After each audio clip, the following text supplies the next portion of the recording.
Hello, class.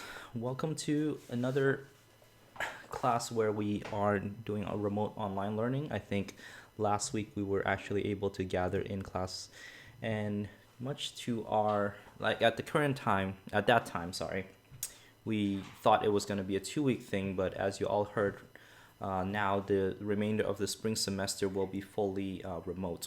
So we're gonna try this out tonight, and just for you to let me know how this impacts your learning, how you might find it helpful or not helpful. And I'm trying to do different things in order to make sure that the quality that we get in class is the same as what we're doing right now. And there are going to be certainly some differences because there's a lot less interaction, and I would use a lot of the class discussion to facilitate your learning. I'm sure you all were able to learn from each other a lot as well as you discuss each of the cases that are there, or just talking about your thoughts, and some of you are able to share your differences in how you interpret the ethics versus the laws. So we're gonna try that as much as we can and emulate that ability to do so. So what I've gone to do is I created a discussion board for each week. The board will open and stay open before class, so that that when right before class start, I can go in and check if you have any questions, any thoughts that you might have, or you can even respond to anything after you watch this class session. We're almost practicing for telehealth counseling, but a little different because this is class, right? I'm more so going to provide you with the lecture and try to explain things through each of the slides. I'm going to even post some activities that you can do outside of class time. You can do this on your own. You can pause the video at any time just to go through some of these activities. But I do want to continue finding ways for each of you to be able to interact with one another, more so than just the weekly discussion boards, which I see some of you have already posted your thoughts and replied to others. Keep doing that. Again, you get full credit once you are posting your own thoughts and reply to someone else. Now, if I know there were weeks when students was the only one that posted a thought on there and didn't get a chance to respond because no one else posted it on time. So I still encourage you to just post it ahead of time. Post it 24 hours or maybe even 48 hours before it is due, because you want to give your classmate the time to hit the response, right? All your posts are timestamped, so I will be able to see that when you post your thoughts on there too. So keep doing that. I will see how to just use that more. I think it'll be beneficial since we are going online and on a asynchronous type of teaching. So I encourage you to keep in touch with one another. I'm sure you all are already in touch with each other for different classes. I want you to bounce off thoughts, continue to use that each other as your resource through this time. As far as the discussion goes, I think the idea that I posted for discussion is related to supervision, which is our topic for this this week, right? And many of you draw very similar conclusions, where you mentioned that just different types of dual relationships when it comes to supervisor and supervisee has an impact, has problematic impacts, but also can be beneficial. Now, more of you have touched on the idea that there's a lot more to be concerned about, a lot more to pay attention to. And so you mentioned it can be exploitive for one thing. Certainly there can be a power differential. It can be tricky at times. Sorry, the camera's gone fuzzy. And those are definitely some things you like to think about when you move on to the next phase in your counseling career, right? When you become a registered intern for those in mental health, and you will need to be under supervision. But even for those in school counseling or rehab counseling, you would want to be mentored. You would like to be led and taught how to operate within your organization or within your field, specifically to your job. So a lot of these same elements come about: potential for exploitation, potential for an unethical supervisor. And I think across all discussion, I think the conclusions that everyone comes up with, of course, is that boundary is important here. And I completely agree with you. I think that's what the textbook would mention as well. And that having firm boundaries, clear boundaries would help. Now, my question to you then, if you think about it, it's easy to say boundary setting is important. What would you specifically tell your supervisors about your boundaries? What should the supervisor make clear to you what his or her boundaries are, and how when would you have a discussion with your supervisor when you feel that your boundaries are not being respected? Those are some things you need to think about. So, for example, I can give you an example right now. My work with my supervisor is we set a time, a regular meeting every 2 weeks, and that we respect each other's boundaries by ensuring that we save up a time during the week. We try to make it as regular as possible. We are clear about the time duration that my supervisor and I would spend, and that I would come in prepared, and she would be also prepared to provide me with the resources as long as I am honest about my work and my thought process in the counseling. We also are very clear about how we can communicate with one another. We were able to set up a texting, emailing, and phone calling. All those are available, but only a certain time of day when neither of us are available, and we would generally, in most cases when it's not an emergency, we would respect those timings. So these are some general boundaries that you set, but there could be more specific ones, particularly as you work longer with your supervisor, as you go into some time, and we'll talk about this in our today's lesson. All right, so keep up with the discussion. I like the ideas. I like that you all are able to just draw and apply some of the learnings that you get from the textbook. So having said that we're going to fully remote, I want to first touch on the syllabus. Looking forward, you continue to work on the Cengage activities. You do that every week. You continue to work on the discussion boards, discussions. The next thing upcoming, not for this upcoming week, but before April 1st, your APA tutorial quiz should be due. I think it's trickling in right now. I see a few of you have been able to submit it. So that is on Canvas. Then the other thing that we talked about, your review of Florida law or ethics for school counselors. We're going forward with that plan now.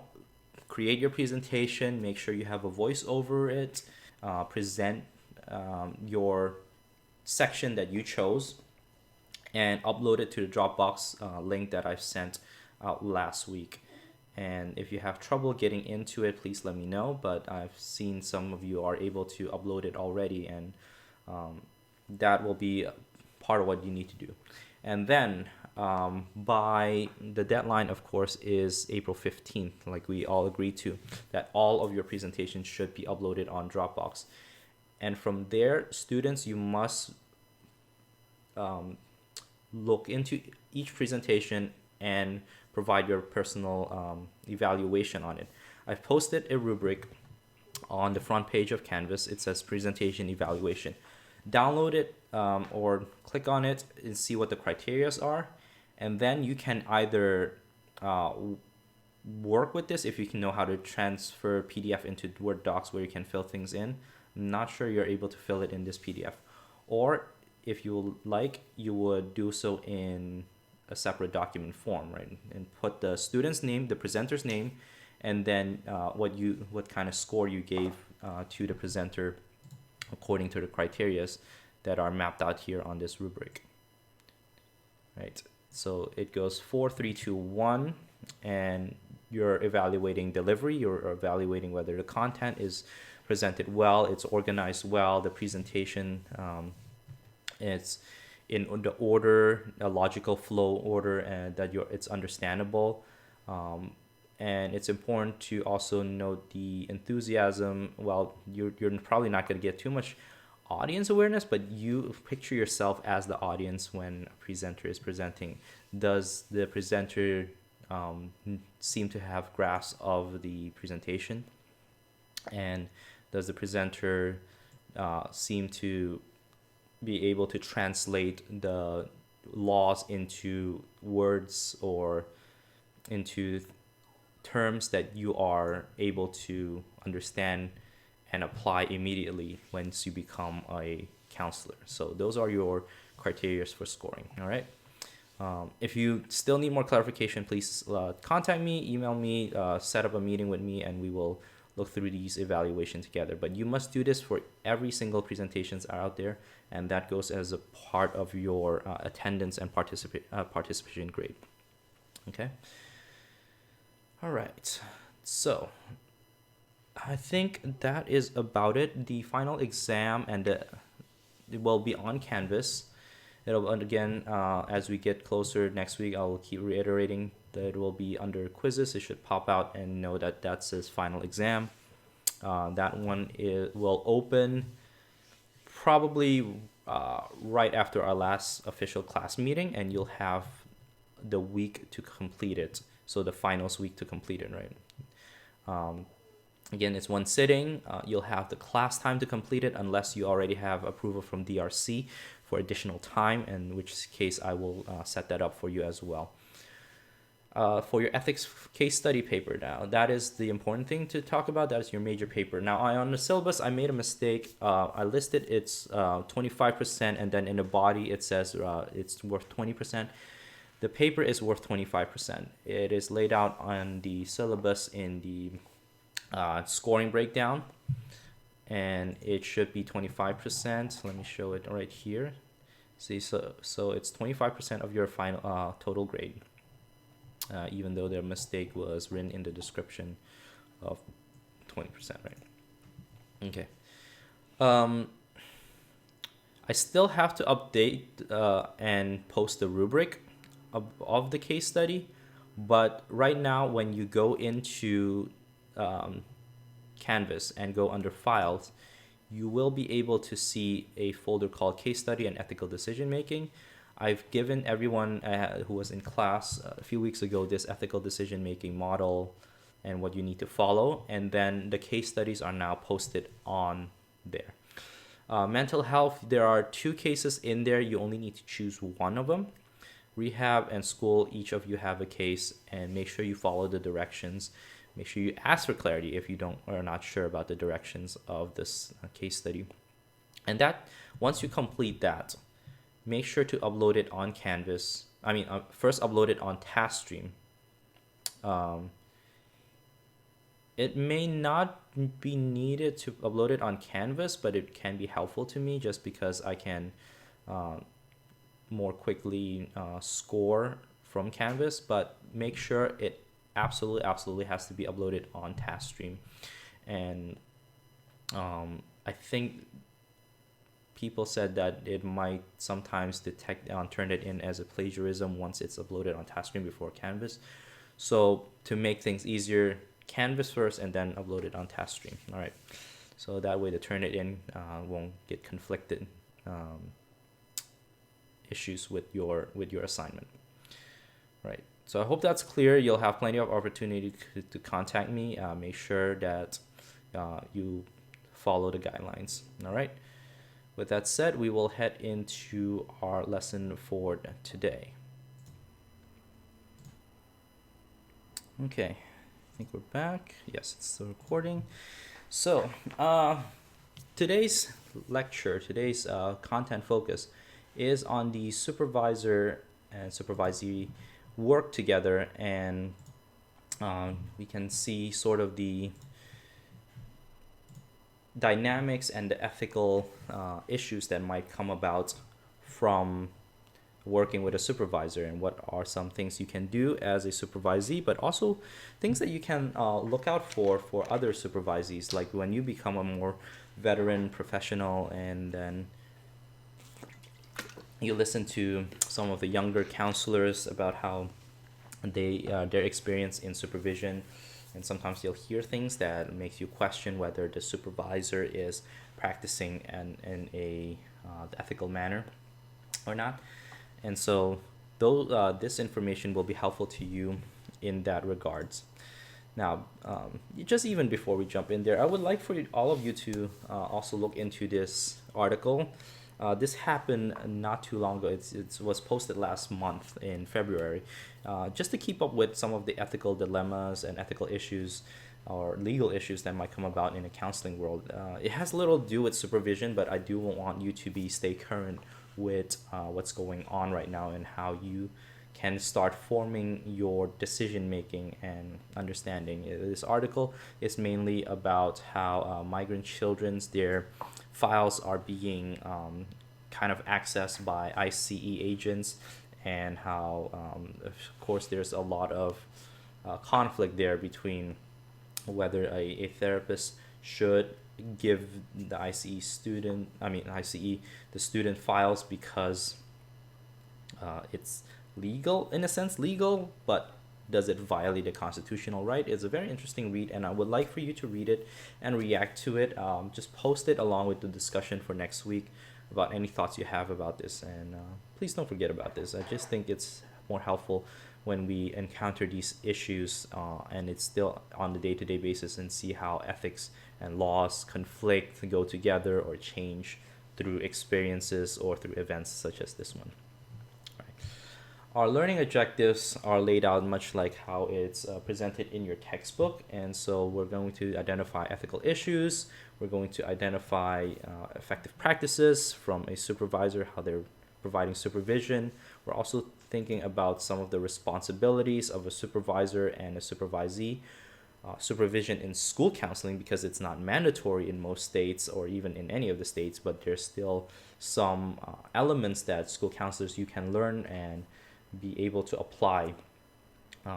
And also we'll look into some of the factors that might influence a supervisor-supervisee relationship and the process, and how that may impact how we practice in an ethical and legal manner. So supervision is interesting, right? In counseling, there are few disciplines that I can really think of that really requires a mandatory supervision period. In Florida, you cannot be a fully licensed counselor for the first 2 years, at least 2 years, while you are a registered intern. So that means in those 2 years you must have a supervisor.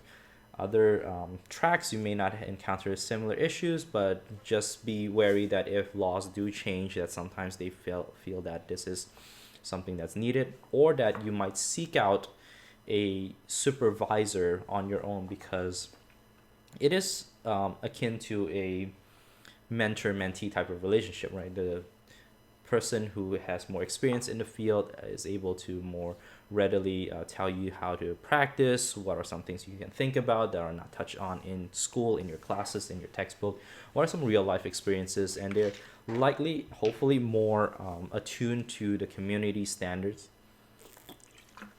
morals, values, and your location's laws and other practices, standard of practices in your area.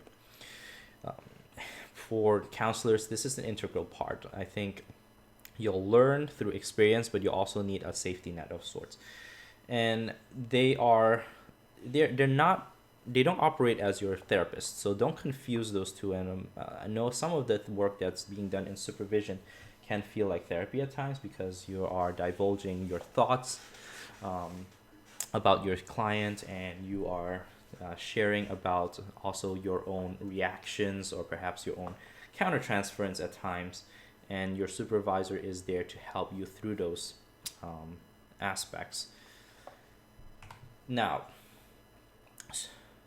supervision does come in a lot of different forms, and certain supervisors may focus more heavily in one area than the other. And we're going to go through the different ones that are out there, and you have to make up your mind whether this is the type of training I need, or I need my supervisor to provide me with different kinds of training, right?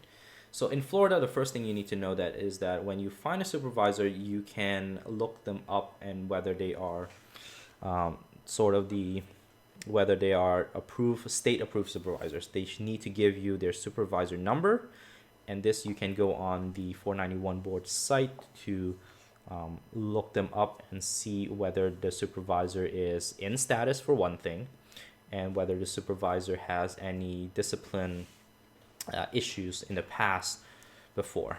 These should be public information. And so as you go about and find your supervisor, these are some things that you need to be mindful of when you discuss like if this is a fit or not. Similar to like a client fitting with a counselor, if this is a fit, that first session, that first intake, that first contact should be a time when you think about finding the fit. Now, I know for certain cases, and we'll touch on this when we come about and talking about dual relationship, is that when you find yourself at working for an organization and they say they provide you with supervision, and now that seems like a really no seems like a very advantageous situation, right? You're going to work at a place that can provide you with free supervision, and then it makes sense because you're working in the same organization, you're going to see similar types of clients, and your supervisor is going to be very familiar with how to succeed in that position.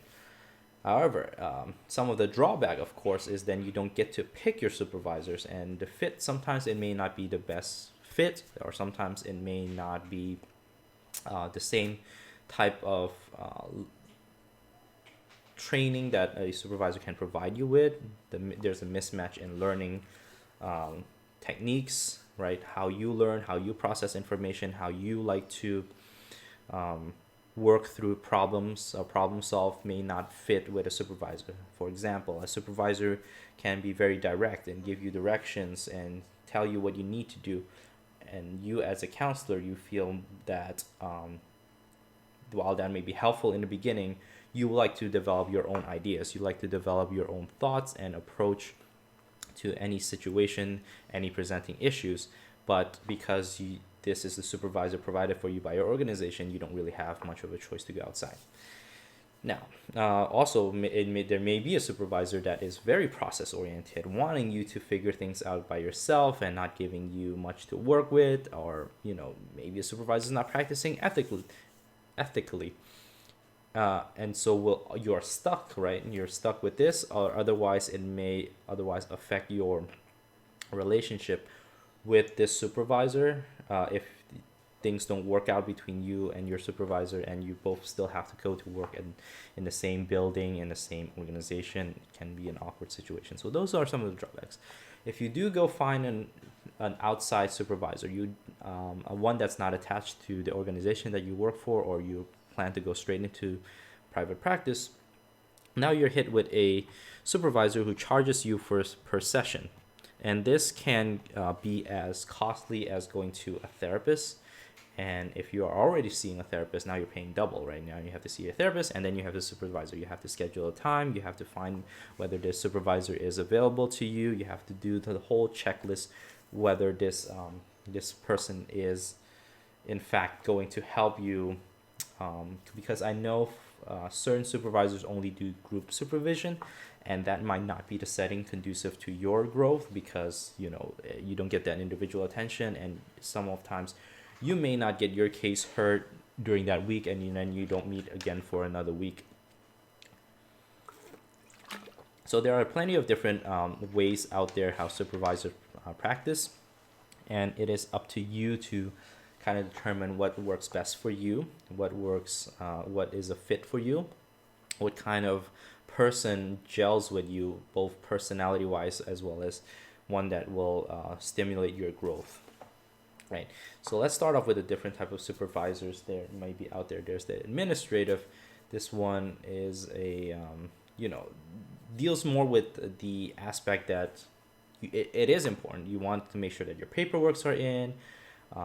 You may be needing to make sure that your clinical notes are intact, your documentations, making sure that you are keeping up with your insurance. But if that is the major focus, it can take away some of the focus on the more clinical side of things, the how you're working with your employees, and then you're focused on how to get payment, how to work with their electronic medical system. So I think this one would be least helpful early on in your career, early on, because you want to ensure that you are more capable of working with clients, something that you will be doing once you are no longer in need of being under supervision, that you need to be able to practice your counseling skills, right? So later on, as you are more confident in your ability, as you are more in tune with your theoretical approach, maybe you have received additional training in a type of approach, then you want to make sure that you pay attention to that admin side of things, your clinical notes, your payment, how you deal with intake, calling, reaching out to clients through phone, how to manage your caseload in a way that is your offices, and make sure that you have everything that you need, right? And then you have the clinical supervisor. This one is the one that I mentioned earlier, right? You want this type of supervisor early on to focus on just helping you know how to work with clients. Now, they do have their own focus, and the thing you need to know about working under supervisor is your work is under her or his license for the time that you are a supervisee to the supervisor. So if for, I don't want to raise anxiety, but say that when there is a lawsuit against you, right, your supervisor will need to be part of that, because you've been stating that your supervisor, you're working under your supervisor, and your supervisor is the one that kind of oversees your decision making and how you work with a client.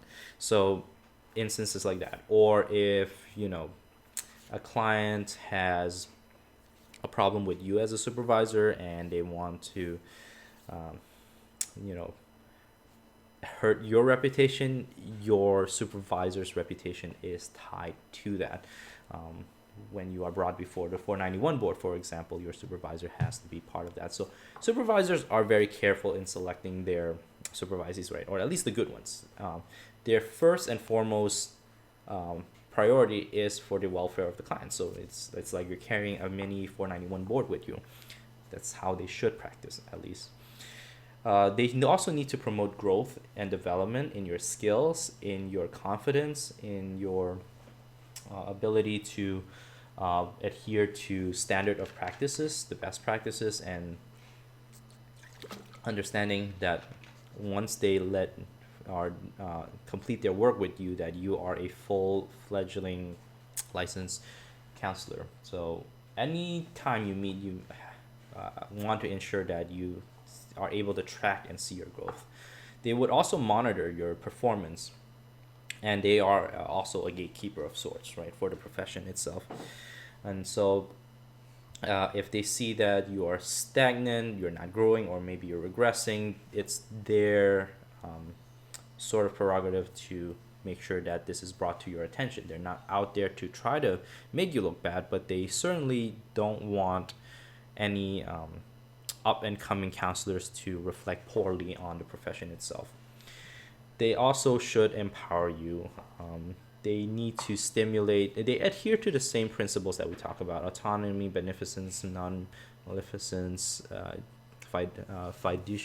fidelity, and veracity. And a good supervisor would constantly be checking whether you are meeting your own independent goals, your own personal growth, and that you are can become an autonomous person, right? Autonomous clinician. So Ethical issues in clinical supervision. An effective and ethical supervision balances protecting clients' welfare and providing training for the supervisees. I think I mentioned this before. When a supervisor is overemphasizing one aspect over the other, it might not be helpful and might not be a helpful supervisor to you. And so these are some things that you pay attention to. Do you feel like your supervisor is only doing a CYA, or your supervisor is overly coddling another supervisor, because they'll never coddle you, right? You don't need that type of coddle. But just in case you want to make sure that this supervisor is practicing ethically, you want to make sure that he or she is doing both, giving that balance. And that should model to you how highly you need to prioritize clients' welfare in your work, right? I know many of you have already thought about that, and that you are trying to uphold the best practice, right? Or trying to uphold the client's welfare. But there are times, and I'm gonna say it, there are times out there when you might be less concerned with the client and more concerned with whether you are getting enough hours, whether you are getting paid enough, whether you are going to make ends meet, right? And that can be a personal thing that prevents you from practicing carefully, and so your supervisor needs to call you out on that. Much like a therapeutic relationship, it should start with an informed consent. Make sure that your supervisor has sat down with you and be clear on the expectations, have their own personal policy. If you are wanting to make sure that everything has their I's dotted and their T's crossed, a written consent is better than a verbal consent every time. And you get a copy of that.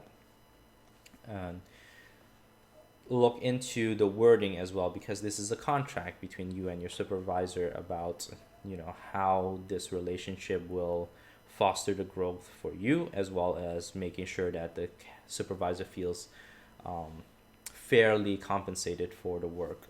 I think it does revolve around payment and money at times, but also your supervisor may put additional expectations, and whether those expectations fits or doesn't fit you need to be very careful.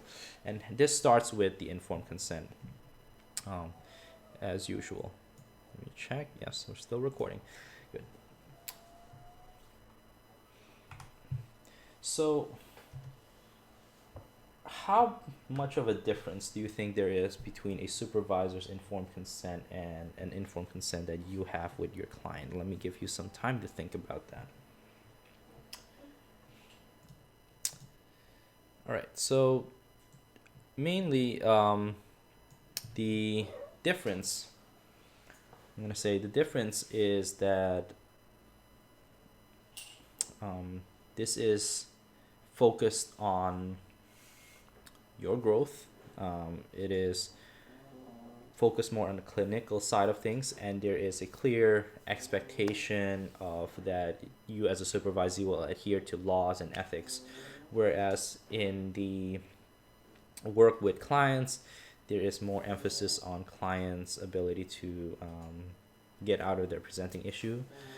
As a supervisor, you're not coming in with a presenting issue per se.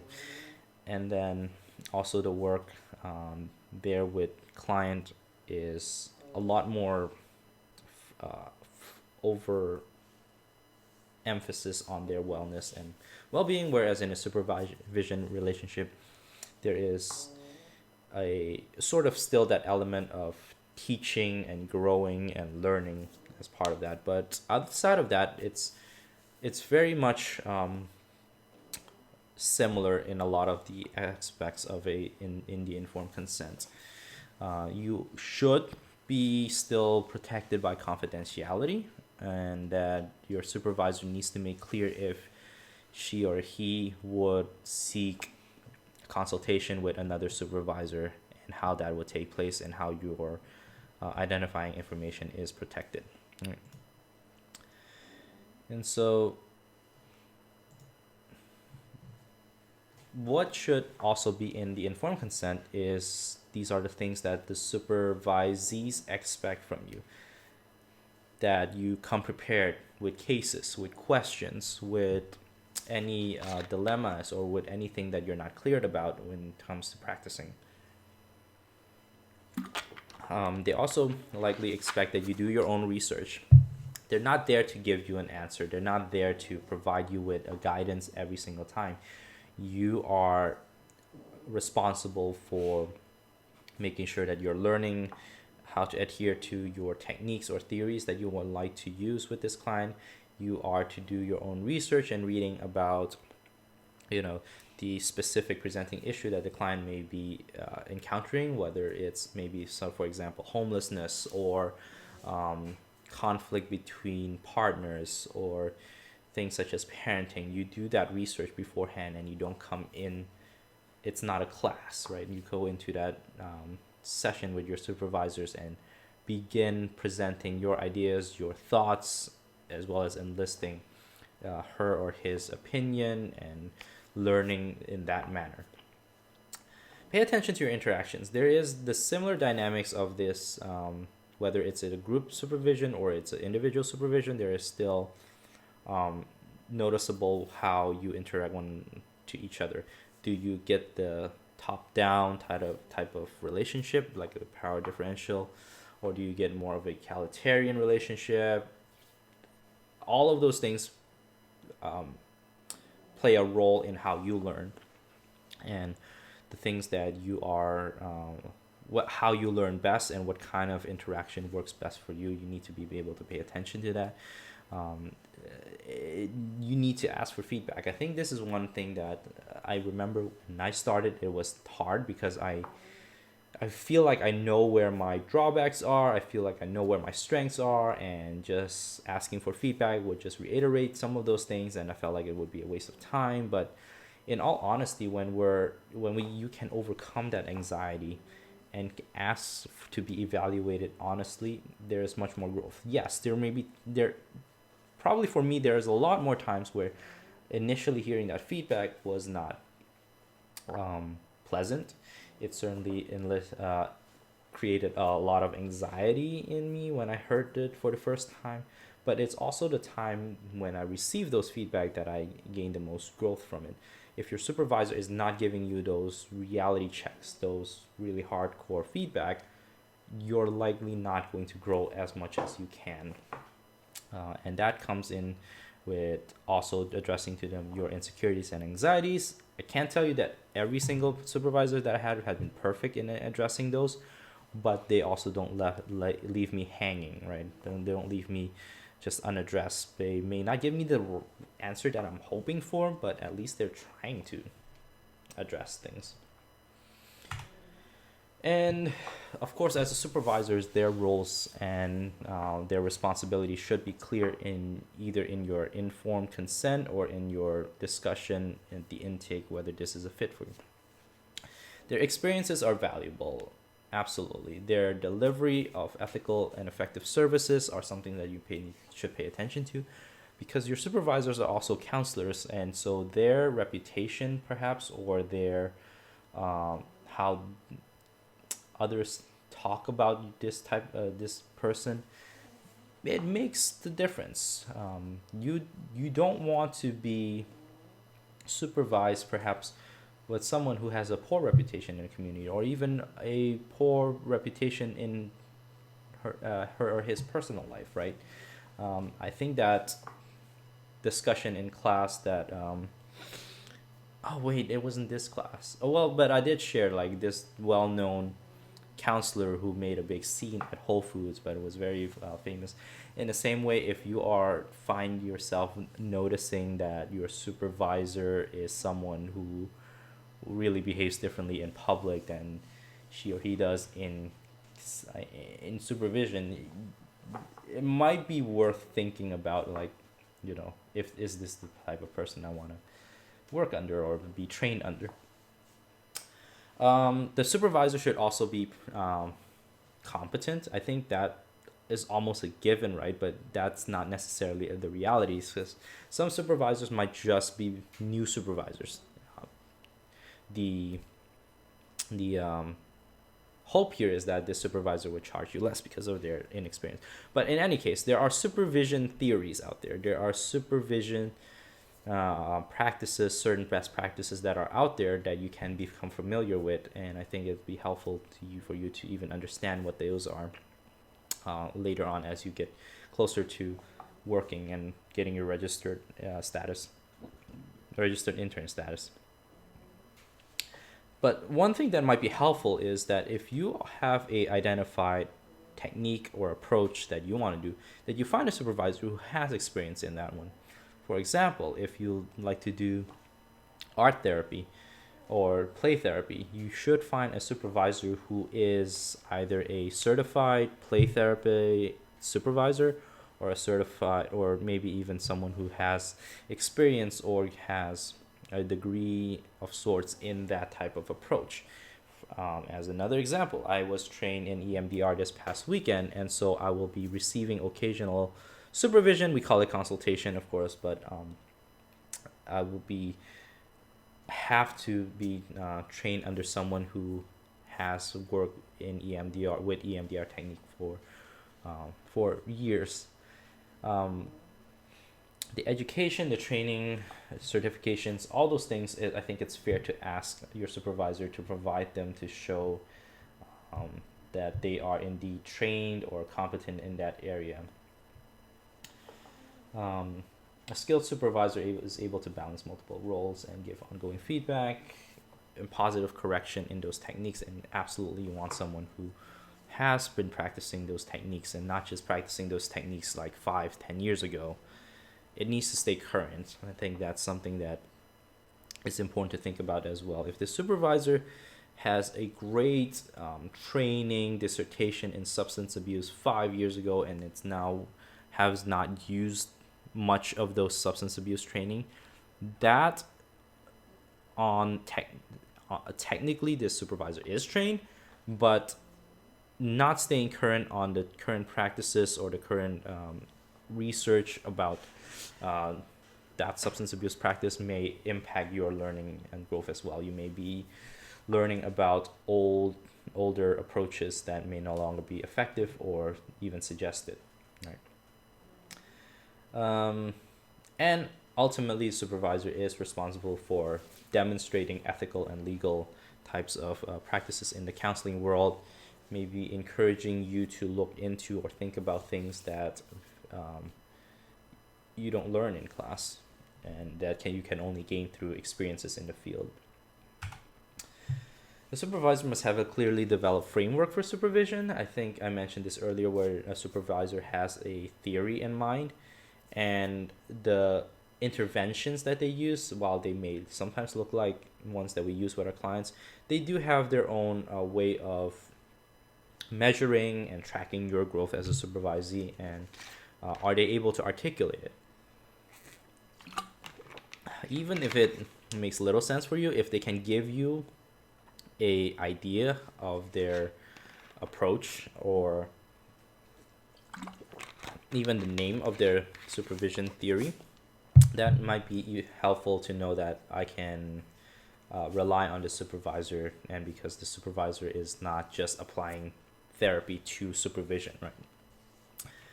The quality of the supervisor relationship is just as important as the method of what the supervisor chooses, right? And so here we hear the idea that relationship is key in the work, whereas techniques and theories are helpful, facilitative. It's not the main idea, not the main key. And so that those sessions should at times may feel like therapy, but they're not going to therapize you. They're not going to do empty chair techniques where they're not going to explore your childhood traumas with you, but they do touch on certain personal aspects, personal stressors, personal experiences that they see is impacting negatively in your work with your clients, or that it is stopping you from growing. And again, the supervisor that is able to do so are typically those who has built a strong relationship with the supervisees. So may not be a bad idea to ask former supervisors or current supervisees what they find their supervisors to be helpful in or not. Okay, so take a moment and look at some video examples of how a supervisor approach these two topics. Like I mentioned, a supervisor can challenge or help you to address stuckness in session, or the second video is where the supervisor would help you show an more active intervening of the supervisee's work with a client, right? So take a moment, look over those videos, give me some of your thoughts. I mean, you can either email me or post it on a discussion for next week. The main key here is then when you are practicing in a certain aspect that you're either sure that you're not doing the right or the most ethical thing, or even adhering to certain standards, or that you're practicing without knowing clearly what you're doing. How would you like your supervisor to challenge, confront, or give you feedback? And so take some time, think about it, and see what comes up for you. Okay. Hopefully you are able to, gather some thoughts. I know Dr. Grande sometimes can be a little dry, and this is all, of course, acted out. But the idea remains the same, right? Hopefully you are able to learn from it or get some ideas off of it from how a supervisor may react or may approach you about certain things. So let's talk about the different methods of supervision. I think I already addressed two ways that are more traditionally known. The one-to-one is a more common one, where again it feels almost like an individual session, but you are actually presenting your cases or presenting your thoughts and feelings, or presenting things that had anything to do with your work with clients. You'll kind of get this sense when you get into practicum and internship as well, that we set that up. You're in one-on-one with your site supervisor, and then there is the group supervision, which it's the class portion of your supervision. Hold on, there's a phone going off. Give me a moment. The class portion of supervision is more of a group format, where you and other students are going to share ideas, talk with one another. One might present a case conceptualization of a client, and then you have an opportunity to bounce off ideas or ask for clarification or just different perspective. Both work well. I think for practicum and internship, you'll get both and sort of get a feel for which one works best for you. But once you're outside, some of your supervisors that prefer one method over the other, and they solely go off one. Again, group has its own pros and cons, individual has their pros and cons. And each of these, though, there's a self-report component to it, right? The supervisor is highly reliant on you as supervisee to tell her how the session went, what information there might be, and a lot of it is lost at times, because as supervisees, as humans, we sometimes miss certain information, or we don't provide the whole context, whether the client was displaying different types of emotions or the nonverbals that are happening in the session. Those tend to be lost in a self-report unless you write it up, and even then you're only going off by what you remember about the session. So there are some limitations to there, but it is still one of the more commonly used approaches in supervision. There's verbal exchange, and the supervisor will just have to take the supervisee's word for it. If you're thinking, can the supervisee lie and the supervisor not know about it? Yes, that can happen. And it is really up to the supervisor to make sure that you get very thorough with the supervisee, with the trainee, to make sure that the trainee is being honest, truthful, and very willing to ask for feedback, and make sure that things are in place and not wait until something goes wrong before the supervisor finds out. So that's why sometimes they can be a little tough. It may feel a little tough, but that's the purpose of it, right? Another way I think it's more commonly used as well is you record your session, and you can secure a consent from your client to either audio record or video record. As a trainee, as a student, you'll learn how to do so because that's mandatory to have a digital recording of sorts. But outside world, that may not be as important, or it may not even be an option for you. But either way, this way, at the very least, the supervisor can catch the tone, the voice, or if it's a video, even some of the body language, and how a client is presenting in session, but also seeing how you as a clinician, how your body language is, what your tone and all of that.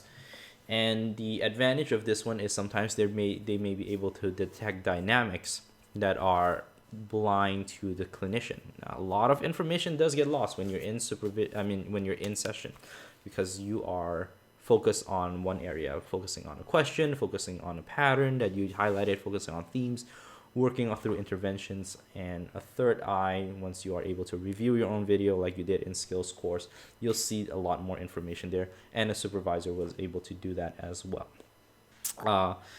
The other method, of course, is a live supervision. I think some of you, well, most of you, I think I was able to give all of you a chance of what that would look like, where the supervisor would be present in your session. Now, anxiety provoking, yes. If I had a different method of doing it, I would rather do it like behind a one-way mirror, or watching it through a live stream of the session.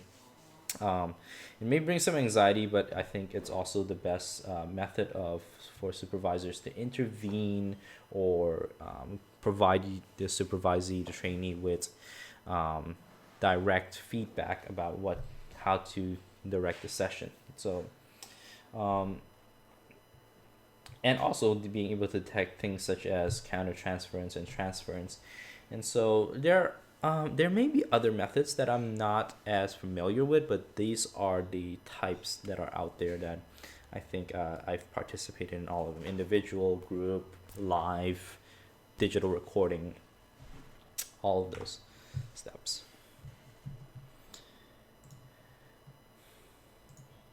And then ethical and effective practices of clinical supervisors. The key component is the relationship. If your supervisor and you do not jive, or the relationship is very non-conducive to your growth, or supervisor does not even feel that your supervisee is invested, it can lead to problems later on, right? Like your learning is impacted, the working alliance is not as strong. So very similar to that of a counseling session, where if you don't fit with your client, the work can only go up to be helping for up to a certain point. Supervisors will regularly ask for feedback from their supervisees as well, because the supervisors are human. They have ways to grow as well. Just because someone is a strong clinician, it does not automatically translate to someone being a strong supervisor. As is someone who is good in a craft is not necessarily the best of teachers, right? I have a friend who is amazing at guitar. It's almost like a inborn talent, and he does play a lot, and he works hard. But when I ask him to teach me, he has absolutely no idea how to translate it or present it in a way that is helpful. The thing that he'll tell me is, do this. It's like I my finger does not move that way. I don't know how you are asking me to do something that's outside my motor functioning. Talented people may not be the most talented teachers. So, competency of a supervisor.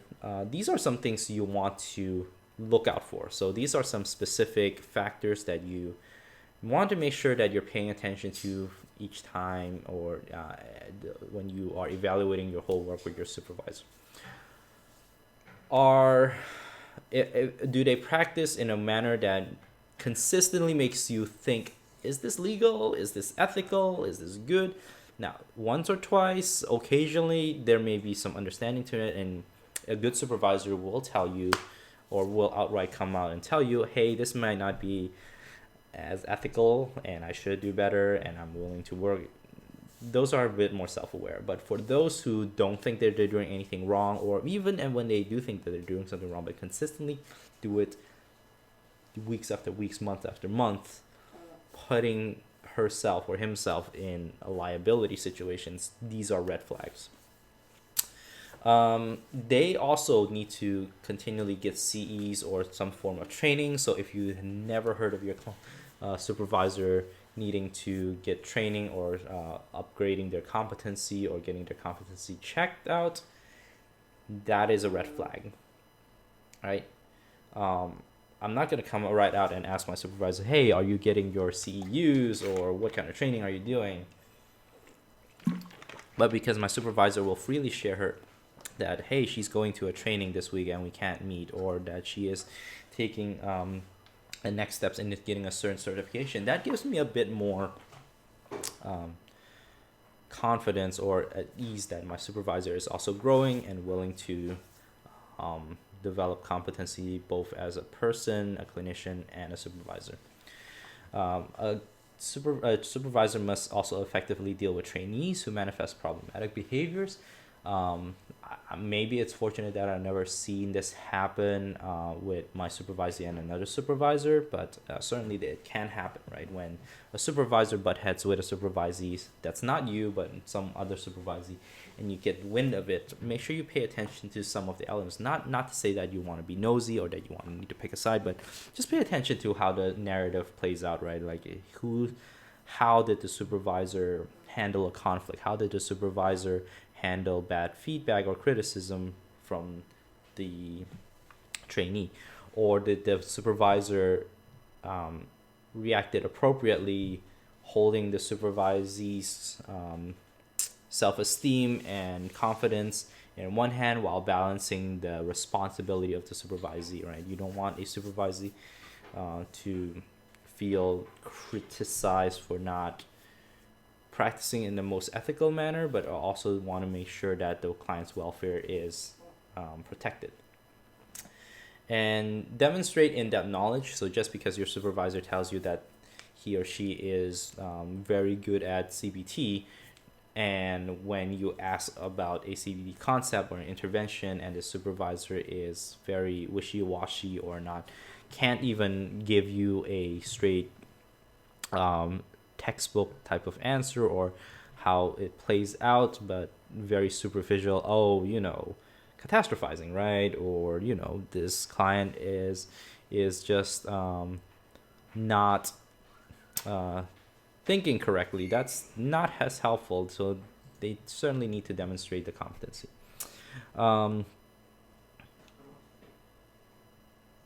So a lot of training programs offer supervision at the doctoral level, but for master's students such as yourself, the focus is not there. Yes, you will not have a course during your time as a master's level student on how to become a supervisor.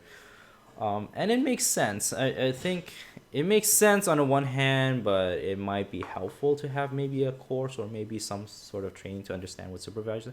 I don't know. You guys let me know if you all think that a supervision course might be helpful to you. But as far as I know, you're already burdened with the idea of how I can be a competent counselor. And you need to have practice in counseling an X number of years before you're allowed to work your way to become a supervisor, right? It's a lot more information. And like I mentioned, you're learning new theories again, you're learning new approaches. So a short way of kind of summarizing, a effective clinical supervisor will demonstrate these 4 A's. They're available, they're accessible, they're affable, and they're able. So look out for these 4 dimensions. Legal aspects. Fun, right? We're talking about the ethical part, and then now we're talking about the legal part. Um, First, let's focus on those aspects. The supervisor's background should be familiar. If the supervisor has a criminal background or has a pending case with disciplinary action, for example, those are important information.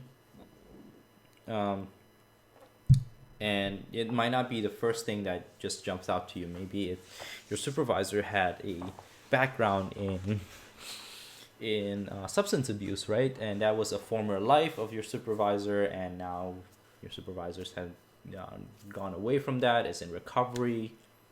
Uh, those might make be a factor in your decision making, whether the supervisor is good or not. Um, but it also shows me that certain supervisors can turn their vices, their background, sometimes into something productive and be a good clinician. So never black or white, case by case basis, right? The methods that they use in supervision should be clear in their contract, should be clear in their informed consent, right? And what they expect from you, their policies should not be muddied or laden with a lot of legal terminology that you are unfamiliar with. But it should be easily readable and understandable. Comprehension. That's not the word. So you should just not be second guessing what your supervisor is up to, or what the expectations are.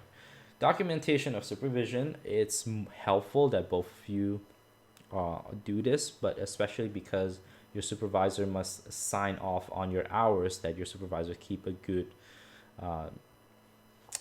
record of every time you meet, what are things that are done, sort of like a progress notes of sorts, but not really. And this should be clear to you. Risks and benefits. There's always something that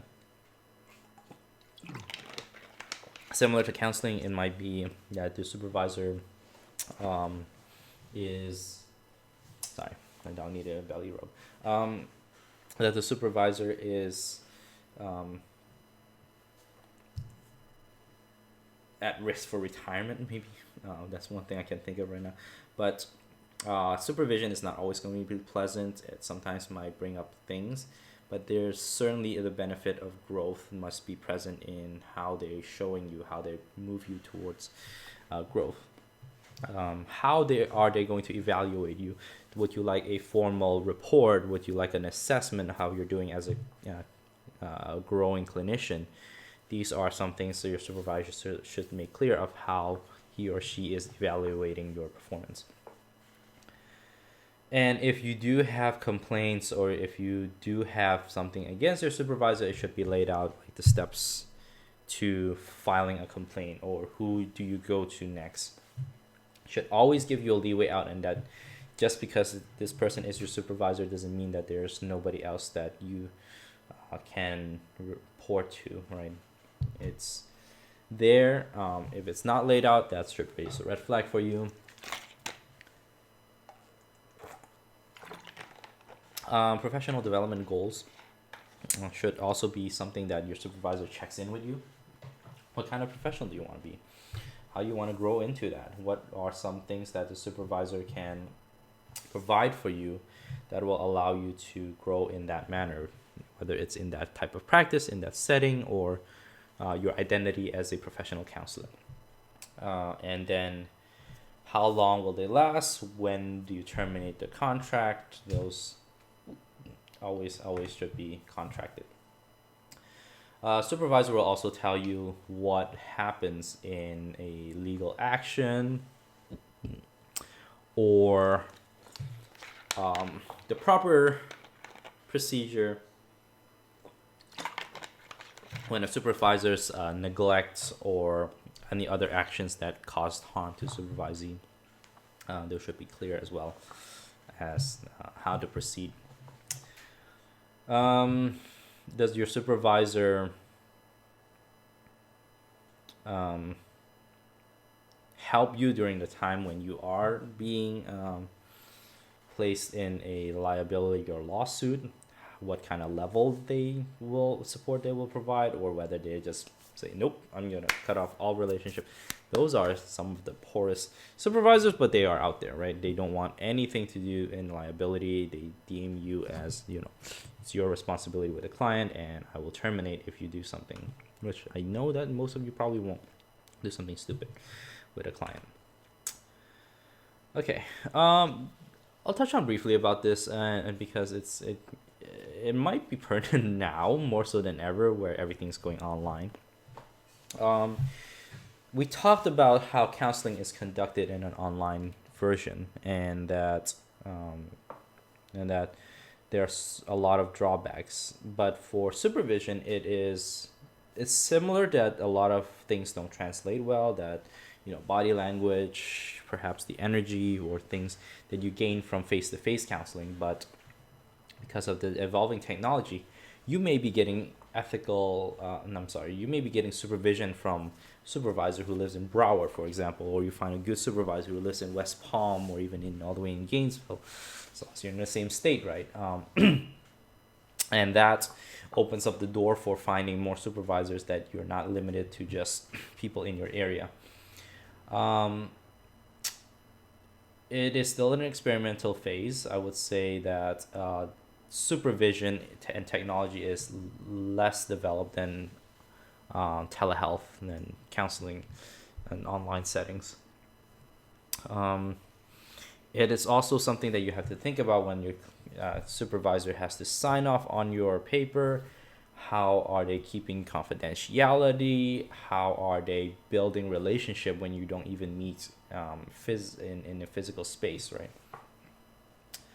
But it's definitely more accessible. I think one of the times when I did have to resort to this is when my supervisor is needing to stay home because one of her child is sick, or my supervisor in Birmingham, he do brief phone consultations when it's not on the week that we were meeting, but I needed to have a quick consultation after a rough session.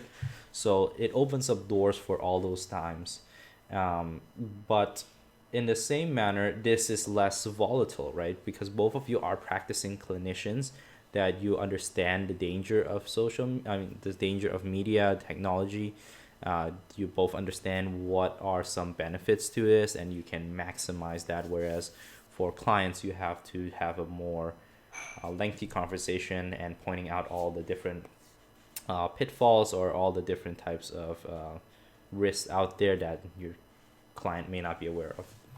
So I think there's a lot less scary when it comes to online supervision, but I might be wrong. If you can think of different ideas or reasons as to why online supervision is at the same risk level as counseling, please share with us all. Please share with the class. I'm willing to learn as well. Okay.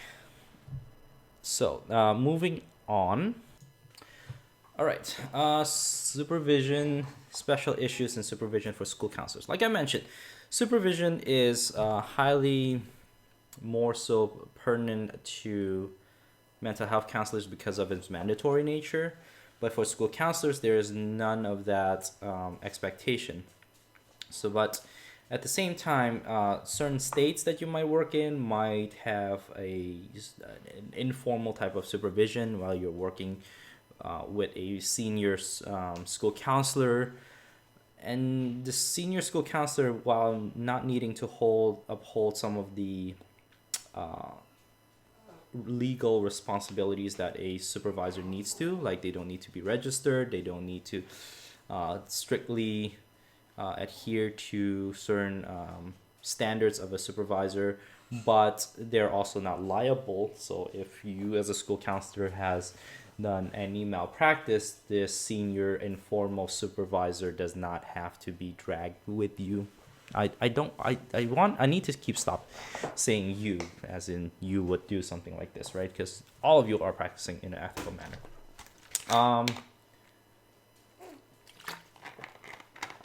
But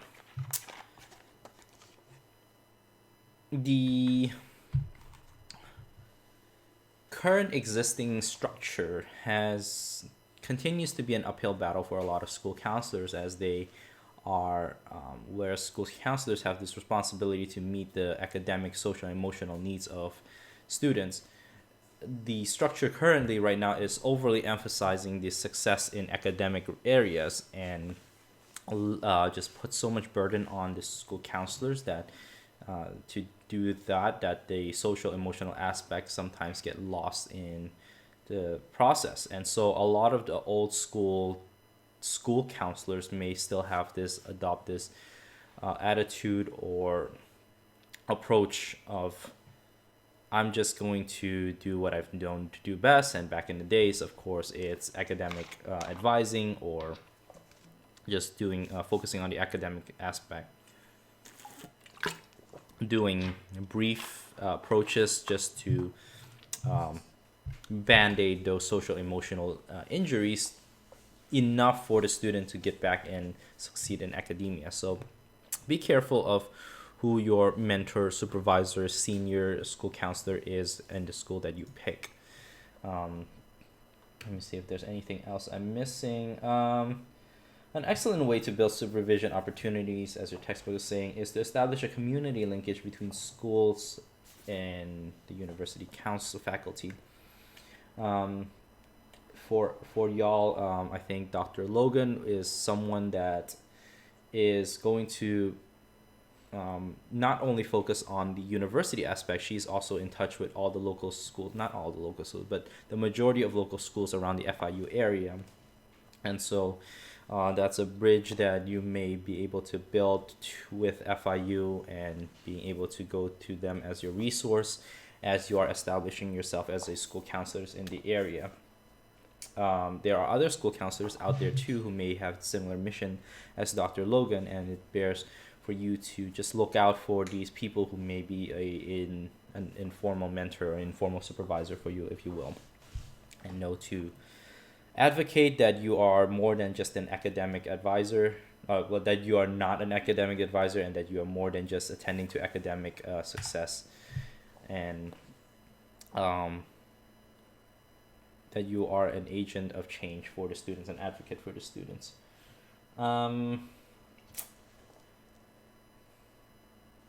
There are still boundary issues in that aspect that you can be aware of that we talked about earlier when it comes to this informal supervisor and how those sessions are made, what kind of boundaries need to be set, what kind of communication or relationship do you want to have. Now, the following area is very little research about it, but it's certainly something that needs to be made aware of, that diversity and multicultural aspects do play a role in supervision. If you are one who identifies with a certain culture and you are working with a different culture, sometimes that communication may find there's a difference in there, and that's not just cultural backgrounds, from even regional differences. So someone who is providing you supervision but has practiced over the ages in Massachusetts will find it very different when working with a supervisee from Miami, Florida area, or Miami, Homestead, Florida area. And the key thing here is the clarity, the communication, the ability to be clear and understanding each other's boundaries and how to respect each other's values and beliefs. And that may sometimes be affected because we still have this idea of supervisors having the power, which they sort of do, and how they use that power might affect, if we are able to challenge our supervisors, or if we are willing to facilitate an argument or even disagree with our supervisors. And so your positionality, if you like, plays a big role. Do you feel that you are on a approachable level with your supervisor based on gender, race, ethnicity, SES, privilege, ability, disability, sexual orientation, spirituality, religion? Is your supervisor inviting and allowing those differences and those factors to be part of the supervision counseling, or are they very closed off to differences, and it can impact your work? It certainly can, and these are the type of things that you should definitely be thinking about or talking about, and be reflecting on as you go throughout, not just about your work as a clinician, but also in your growth. There's a special section on gender issues, um, particularly when it comes to discussing gender biases in supervisees and supervision. It's overlooked. Each culture influences the way how the gender bias plays out, right? Certain in the United States, we're looking for more egalitarian. We're looking for more um, cooperative teamwork type of. Shouldn't be a great divide, but if you go to Timbuktu, I'm making up stuff up. There might be a adherence to certain values and ideas and expectations of what men and women are like when they interact, and how that might impact supervision. Plays a role in there. Can you challenge your supervisor? Can the supervisors challenge the supervisee? Is there a way to talk to a person without a person feeling like they're being reprimanded rather than a constructive criticism?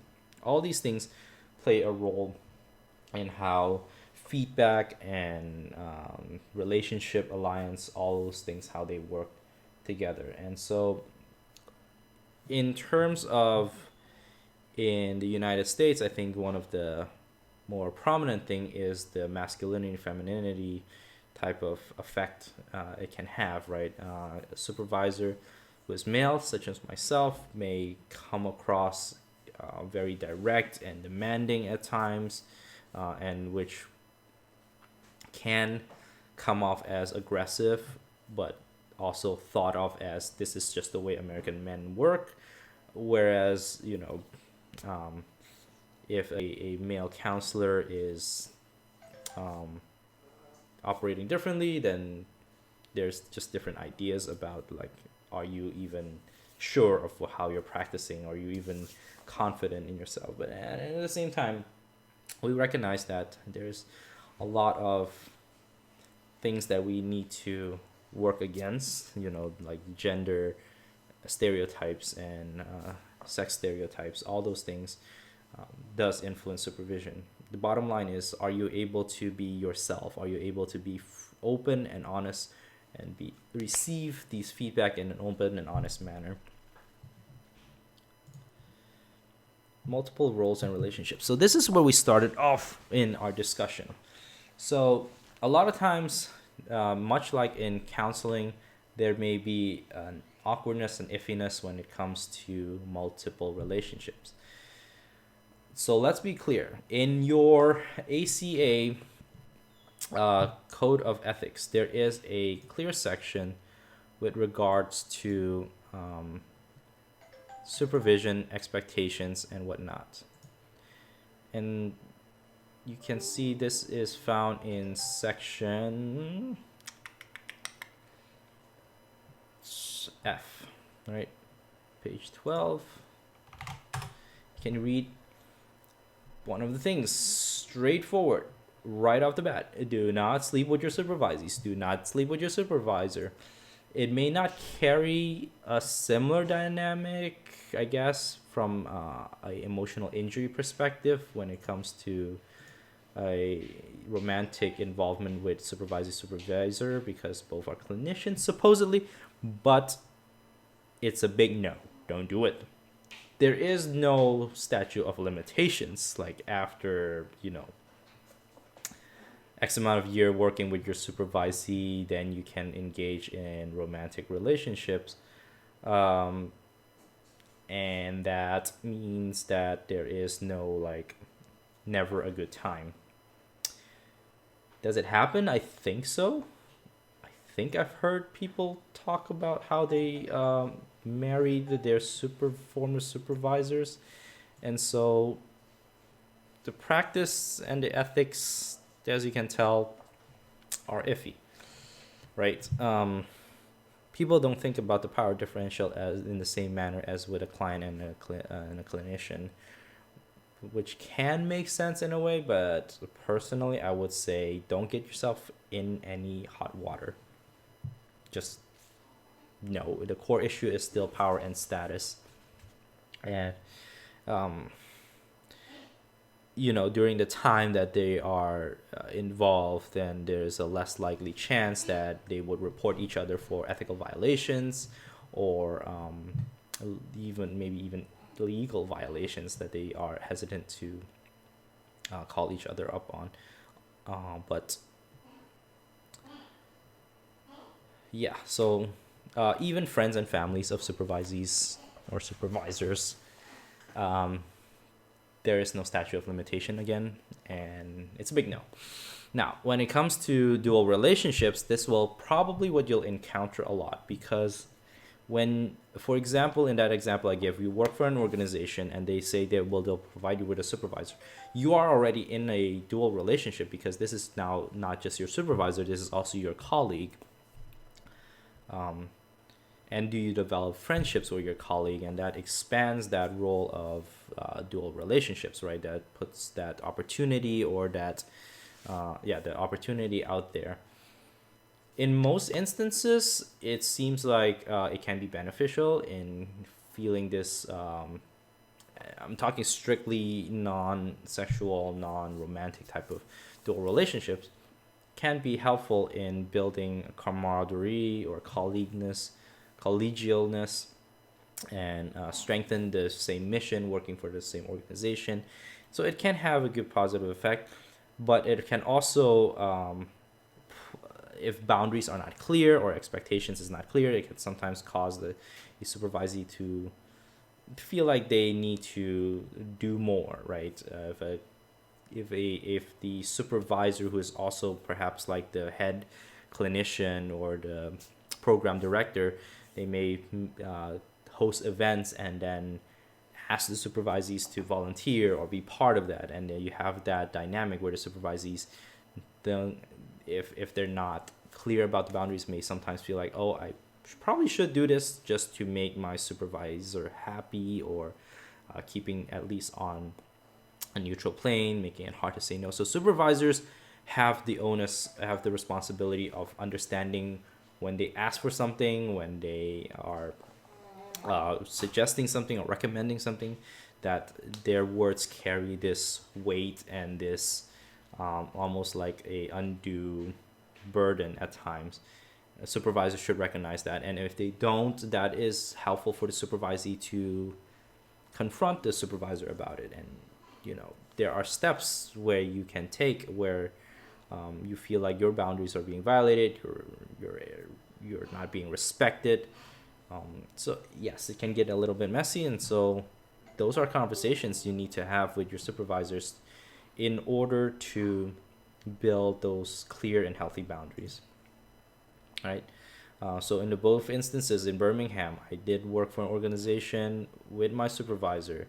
Now, he wasn't one that was providing free service. No, I still had to pay him like a regular supervisor, but we work in the same office, and so there is that dual relationship there. And the current one where I'm working, I don't have to pay, which is great. She also is working alongside on projects and things like that, but neither of them ever made me feel that it's compulsory that I attend the events hosted by the organization, or that I must buy this X, Y, and Z books, or that I must adhere to a certain type of approach. All that is placed in my decision making. Like, they would ask me, they would check in, making sure that they're not making anything feel like it's needed or it's a must in order for me to succeed, right? For example, I joined in on one of the Birmingham supervisors, Bowen's. It's almost like a club, but I only attended one session, but it's learning about Bowen's systems theory, which I don't necessarily see that as my primary theory, but I certainly wanted to learn, and he can only share about like how much it helped him grow, so it piqued my curiosity, but he never made me feel like, oh, I need to attend one of these things in order to understand how he supervises me, right? So that's an example of how it might be clear with boundaries, clear with expectations. Um, this is a big no, in my opinion, where supervisors is also your therapist. It can really make it hard to know when you're in a role of a supervisee versus in a role of a client, right? Or vice versa. You don't know if you're the clinician one day or you're the supervisor one day. It is laden with a lot of risk about how one learns, how one succeeds, and from session to session, you might need to clarify today's session is about counseling, today's session is supervision. And that can be very confusing because what if you need a counselor that same week that you're getting supervision? Are you going to extend it to a 2 hour? Are you going to uh, put off the supervision for a session of counseling or vice versa? So it can get really messy. And while it's not prohibited, you can see the types of issues that one can encounter. And so even if it means that you are paying two different people, keep the supervising and the counseling separate, right? Just keep it separate. It'll do you a lot of good.